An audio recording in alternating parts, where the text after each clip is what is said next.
우리 지난주 성경 암송 구절을 같이 한번 읽어보겠습니다. 시작. 하나님은 모든 행위와 모든 은밀한 일을 선악간에 심판하시리라. 전도서 12장 14절 말씀. 하나만 가려볼까요? 하나님은 시작. 하나님은 모든 행위와 모든 은밀한 일을 선악간에 심판하시리라. 전도서 12장 14절 말씀. 하나 더. 선악간에 심판하시리라. 시작. 하나님은 모든 행위와 모든 은밀한 일을 선악간에 심판하시리라. 전도서 12장 14절 말씀. 아멘. 그래서 우리가 믿음으로 잘 살아야 합니다. 하나님의 때가 오니까요. 그 때를 바라보고 살기를 원합니다. 지난주에 그 교회에서 우리가 성경 읽기를 하는 밴드에 지난주 욥기를 마쳤어요. 시편 들어가 있는데 그 욥기의 내용을 보면 욥은 하나님 앞에 거룩함을 잃지 않으려고 정말 열심히 노력하잖아요. 아침마다 짐승을 잡아서 하나님께 예배를 드려요. 혹시라도 어제 저녁에 우리 집안 식구들 가운데 누가 죄를 범했을까 봐 하나님 용서해 주세요 하는 마음으로 짐승을 잡아서 예배를 드립니다. 날마다 그렇게 했어요. 성경에 뭐라고 되어 있냐면 동방의 의인이다. 그러니까 하나님이 인정하는 의인이었어요. 그런데 어느 날 이 집에 큰 우환이 닥치잖아요. 자녀들 10명이 죽어요. 하나도 아니고 10자녀가 다 죽는단 말이죠. 자기 집안에 있는 모든 재산을 뺏겨요. 다 도적들이 와서 가져가요. 남은 게 없습니다. 자기 몸뚱이 하나 남았는데 이제 몸에도 병이 들어요. 너무 가려우니까 기와장을 쪼개서 자기 몸을 긁어요. 그러던 어느 날 아내가 차라리 하나님을 저주하고 죽어라. 아내까지 이 욥을 괴롭힙니다.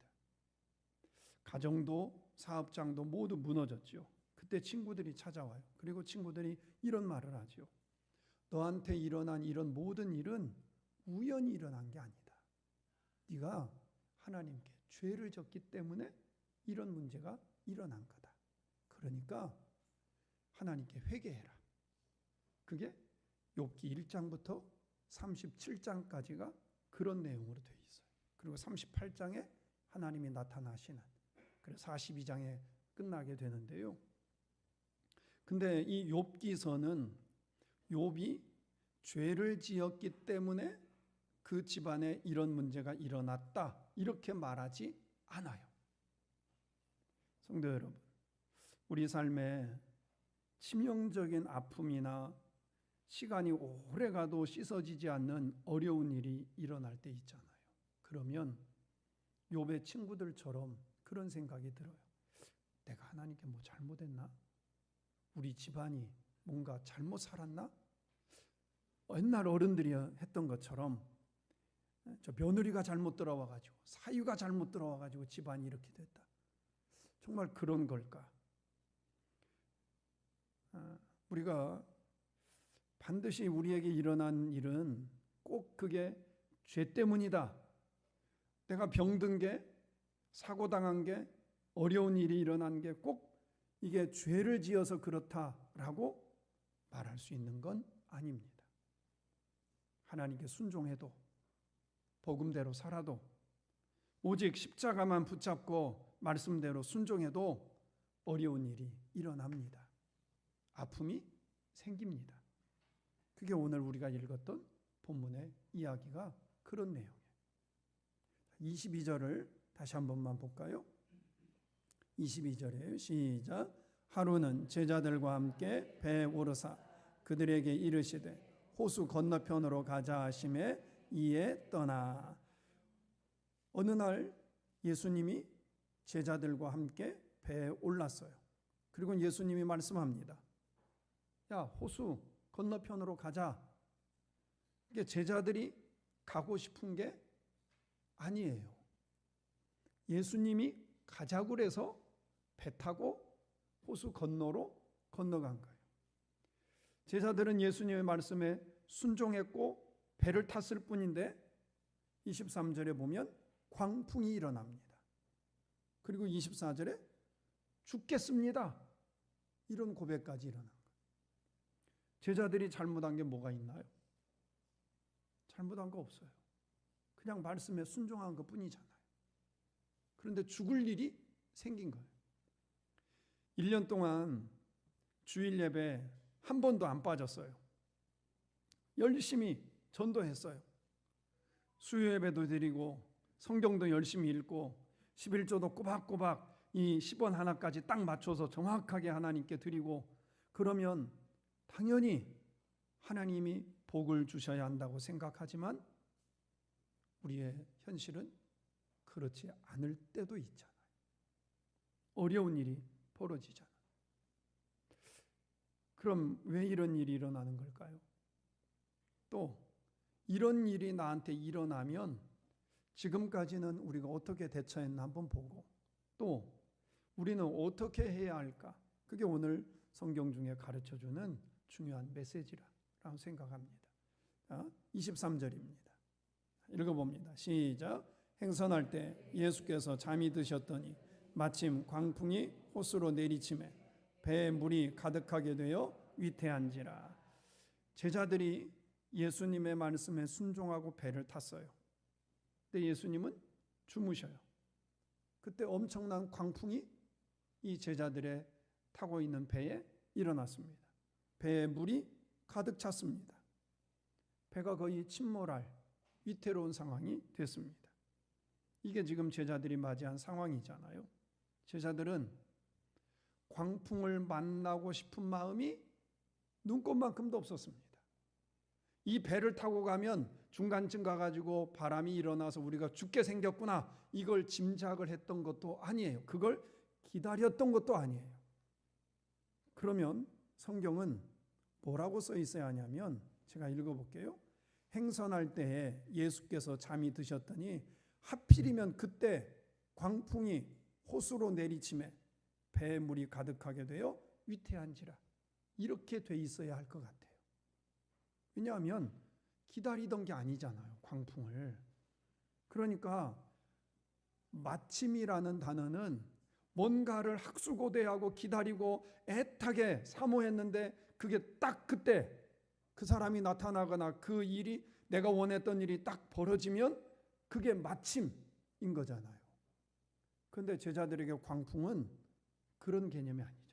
그러면 마침이라고 쓸 게 아니고 하필이면 그때 우리가 예수님의 말씀에 순종하고 배를 타고 갔는데 하필이면 그때 왜 풍랑이 일어났을까?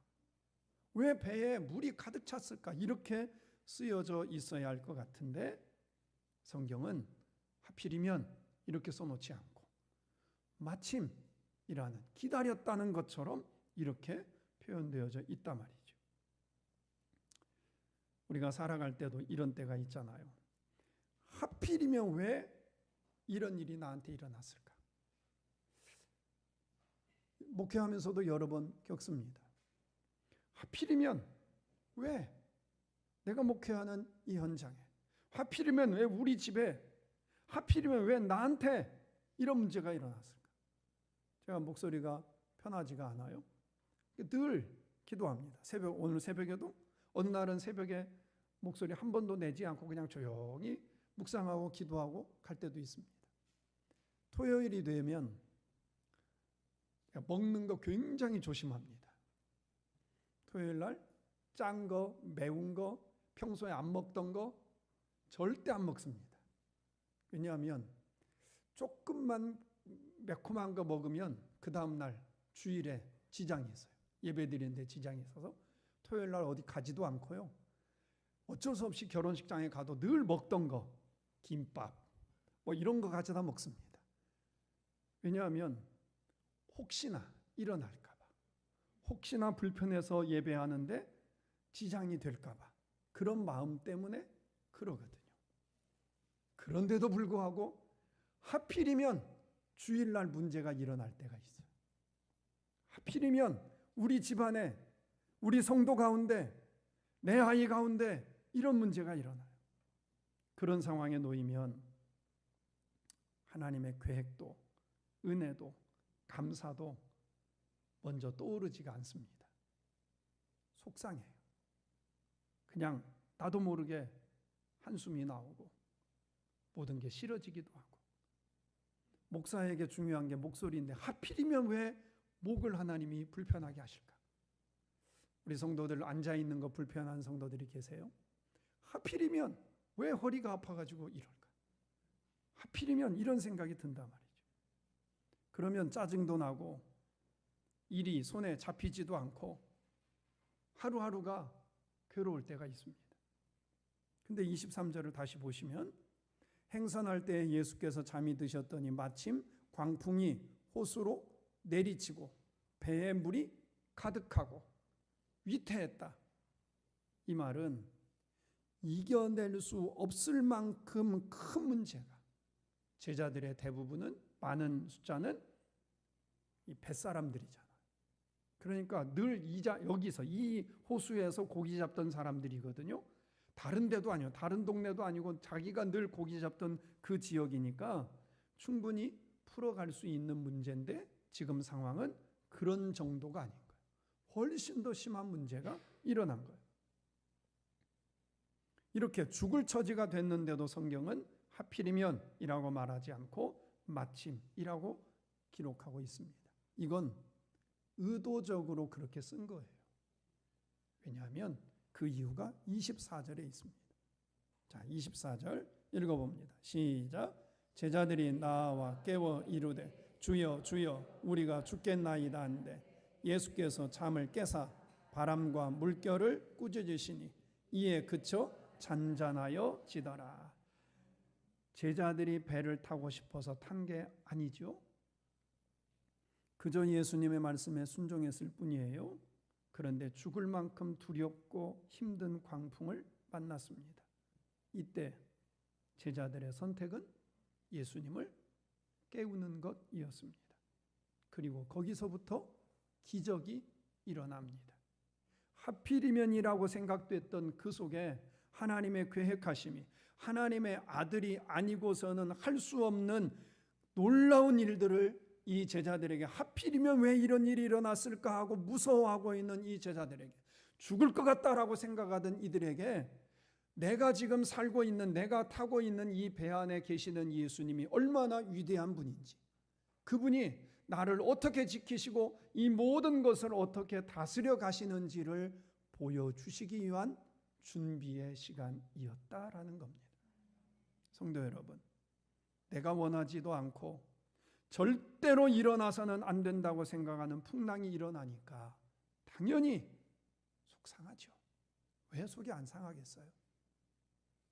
하나님이 원망스럽기도 하지요. 내가 예수 안 믿다가 예수 믿고 이렇게 열심히 신앙생활 하는데 적어도 이런 문제는 해결해 주셔야지. 적어도 이런 병은 안 걸려야지. 아이들이 적어도 결혼은 하고 직장도 가고 아프지 말고 사고도 나지 말아야지. 최소한 이만큼은 돼야지 라고 생각하는데도 한숨 지는 일들이 일어나잖아요. 그런데 성도 여러분, 지금이야말로 예수님이 어떤 분인지, 얼마나 예수님이 나의 삶에 깊숙이 개입하고 내 삶을 인도해 가시는지를 볼 수 있는 절호의 기회의 순간입니다.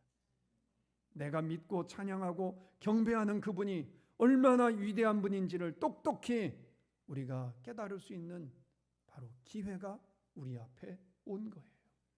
그래서 성경은 하필이면이라고 표현하지 않고 마침, 즉 하나님의 전능하심을 볼 수 있는 기회가 됐으니 그걸 마침이라고 표현한 겁니다. 그러므로 풍랑은 여러분을 무너뜨리기 위한 것이 아니에요. 지금 당장은 그 풍랑 때문에 죽을 것 같지만, 당장은 그 풍랑 때문에 우리 가정이 무너질 것 같지만 아니에요. 그게 오히려 더 하나님의 전능하심을 볼 수 있는 기회가 될 줄로 믿습니다. 하나님이 나를 치유하시고 하나님이 나를 이끌어 가시고 내 자녀들을 보호하시는 전능하심을 볼 수 있는 기회로 역전시켜 주실 줄 믿습니다. 사도행전 27장 이야기를 우리는 압니다. 바울이 전도 여행을 가잖아요. 바울이 배를 타고 바다를 건너가는데 갑자기 유라굴로라는 큰 광풍을 만나요. 이 배 안에 있는 선장을 비롯해서 뱃사람들이 온갖 노력을 다 합니다.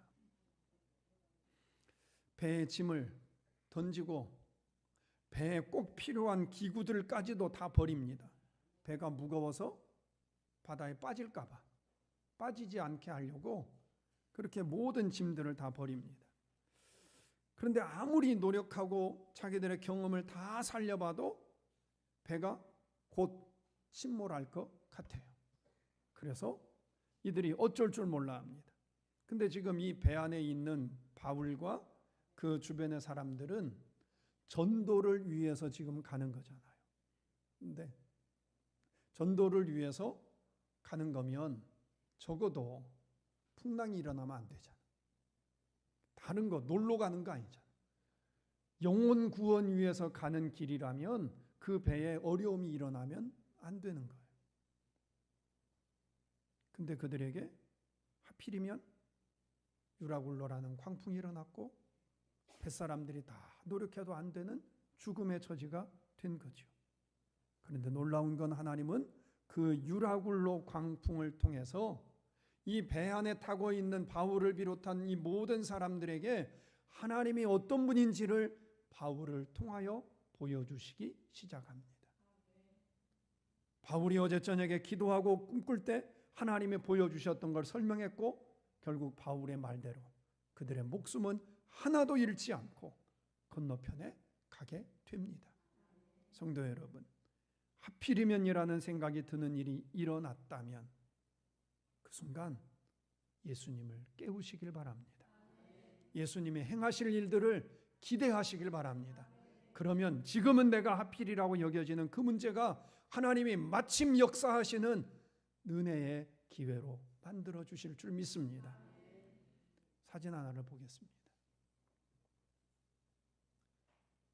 저분은 1949년생, 한국 나이로 78세인 거죠. 맞나요? 아무튼 그 정도 됐습니다. 49년생이에요. 그 다음 저 입으로 지금 그림을 그리는 겁니다. 그 이유는 저렇게 휠체어를 타고 있습니다. 17살에 80이 다 된 저분이 17살에 친구들하고 계곡에 가서 다이빙을 했습니다. 근데 목에 이상이 생겼어요. 그래서 목 밑으로 아무것도 못 씁니다. 손, 발 아무것도 못 사용해요. 병원에서 여러 번 수술을 하고 치료를 하고 여기저기 병원을 다니는데도 치료가 안 돼요. 병원 침대에 수년간 누워 있습니다. 그러면서 저분이 하나님께 이런 하소연을 합니다. 하나님, 저는 교회를 누구보다 열심히 다녔습니다. 정말 주님을 사랑했고 온 마음을 다해 성경대로 살려고 애썼습니다. 그런데 왜 하필 나한테 이런 고통스러운 일이 일어났을까요? 하고 하나님 앞에 하소연을 합니다. 이렇게 외치다가 어느 날 죽어야겠다 라고 생각을 하고 자살을 시도합니다. 근데 실패해요. 우울증에 걸려요. 그러던 어느 날 자기 옆에 자기하고 똑같은 아픔을 가진 사람이 입원을 해요. 그리고 그 사람이 힘들어하니까 나도 모르게 그 사람을 위로하기 시작을 합니다. 이 사람한테 점차 말을 건네기 시작하고 그러다가 복음을 제시해요. 예수를 믿도록 복음을 제시해요. 그랬더니 옆에 있는 사람이 예수 믿게 돼요. 예수님을 믿겠다는 결단하는 사람이 1명, 2명 병원에 생겨요. 그때부터 이분이 저 휠체어를 타고 이제 전도를 다니기 시작을 합니다. 그러면서 80세가 다 된 지금까지도 저렇게 입으로 붓을 들어서 그림을 그리고 그 그림을 팔아서 전도비를 마련하고 휠체어를 타고 책을 쓰고 저렇게 눈으로 이렇게 자판을 찍으면 글씨가 찍혀서 저 책도 쓴 거예요. 이렇게 전도를 다닙니다. 그러다 어느 날 기자가 물어봤습니다. 이것저것 물어봤는데 이 여인이 이런 대답을 해요. 만약 하나님이 나에게 선택권을 주신다면 저는 휠체어 타기 전의 모습으로 돌아가지 않겠습니다. 휠체어 타고 있는 지금이 저는 좋습니다. 기자가 물어봐요. 왜요? 그랬더니 저는 이 휠체어 사건 때문에 하나님을 더 가깝게 만나게 됐고 영혼 구원의 열정이 생겼고 하나님이 나와 함께하고 계시다는 것을 깨닫게 됐기 때문입니다. 그래서 나는 몸이 건강한 휠체어 전으로 돌아가고 싶지 않습니다. 몸이 불편하지만 하나님과 함께하고 있는 지금이 좋습니다. 그러면서 전 세계에 돌아다니며 복음을 전하고 입으로 책을 쓰고 그림을 그리고 이렇게 합니다. 충분히 하필이면 왜 나에게 이런 사건이 일어났을까라는 그런 마음이 들 수 있지만 그는 그걸 기회로 삼았습니다. 하나님의 전능하심과 하나님이 나를 통하여 역사하시는 은혜를 드러낼 수 있는 기회로 마침의 사건으로 바꿔놓은 거예요. 성도 여러분, 하필이면 왜 나한테 이런 풍랑이 일어났을까? 왜 나한테 이렇게 몹쓸 병이 생겼을까? 왜 우리 집에 이렇게 엄청난 사건이 일어났을까? 이런 생각이 드신다면 여러분 배 안에 계시는 예수님을 보실 수 있기를 소망합니다. 그 예수를 깨우고 예수님, 내가 지금 죽게 생겼습니다. 예수님, 나를 살려주세요. 주 앞에 간구할 때 주님이 그걸 바꿔서 하나님의 은혜의 통로로 만들어 주실 줄 믿습니다. 처음에 제자들이 그러지 못했어요. 그래서 25절을 보세요. 25절 읽어봅니다. 시작. 제자들에게 이르시되 너희 믿음이 어디 있느냐 하시니 그들이 두려워하고 놀랍게 여겨 서로 말하되 그가 누구이기에 바람과 물을 명함에 순종하는가 하더라. 모든 두려움의 근원을 예수님이 잔잔하게 해 주셨습니다. 하필이면이 변해서 마침의 사건으로 바꿔 주셨어요. 그리고 제자들에게 중요한 질문을 합니다. 너희 믿음이 어디 있느냐? 광풍이 왜 일어났느냐? 이걸 물어보지 않고요. 믿음이 어디 있느냐라고 물어본 거예요. 아무리 풍랑이 심하게 일어나 곧 죽을 것만 같아도 그 풍랑을 다스릴 수 있는 예수님을 바라보지 못했던 그 제자들을 예수님이 꾸짖는 겁니다. 우리는 잘 기억해야 합니다. 나를 두렵게 하고 울게 만드는 건 그 문제들은 이 배를 흔드는 게 목적이 아니에요. 우리 가정을 흔드는 게 목적이 아니에요. 그 목적은 뭐냐? 내 믿음을 흔들기 위함인 거예요. 내가 하나님을 바라보고 하나님을 의지하는 그것을 흔들어서 하나님에게서 눈이 다른 곳으로 돌려지게 하기 위해서 흔드는 겁니다. 하필이면이라는 생각 속에 파묻히고 충분히 그것을 역전시킬 수 있는 예수님이 우리 가정에 내 삶에 함께하고 계시다는 사실을 기억하지 못하게 만드는 것, 그게 바로 지금 마귀가 우리를 흔드는 겁니다. 성도 여러분, 말씀을 맺겠습니다. 우리가 말씀에 순종해도 열심히 헌신해도 충성해도 풍랑은 일어날 수 있습니다. 하지만 그 순간 예수님을 깨우는 사람은 그 순간 속상하지만 그 속상함에 머물러 있지 않고 오히려 예수님을 바라보는 사람은 하필이면 왜 나한테 이런 일이 일어났을까라는 생각이 드는 그 문제를 하나님이 마침 전능하심을 보여줄 수 있는 그런 기회로 바꾸어 주실 줄로 믿습니다. 여러분 앞에 일어난 문제는 절대 여러분을 무너뜨릴 수 없습니다. 여러분은 하나님이 지명했습니다.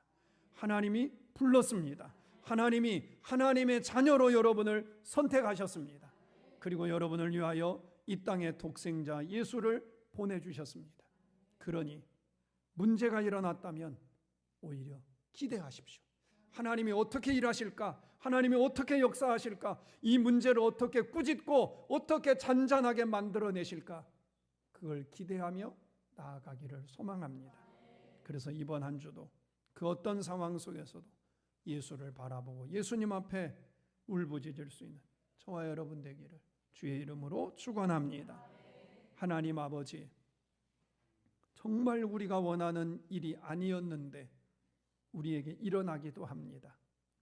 언제쯤 끝날까 하는 생각이 들기도 합니다. 그때에 낙심하지 않겠습니다. 하필이면 왜 이런 일이 일어났을까 하며 속상해하지도 않겠습니다. 하나님을 바라보겠습니다. 하나님이 어떻게 일하실는지, 어떤 기적을 만들어내실는지, 하나님이 얼마나 우리의 삶을 붙들고 계시는지를 똑똑히 보겠습니다. 주여 역사하여 주시옵소서. 예수님의 이름으로 기도하옵나이다. 아멘.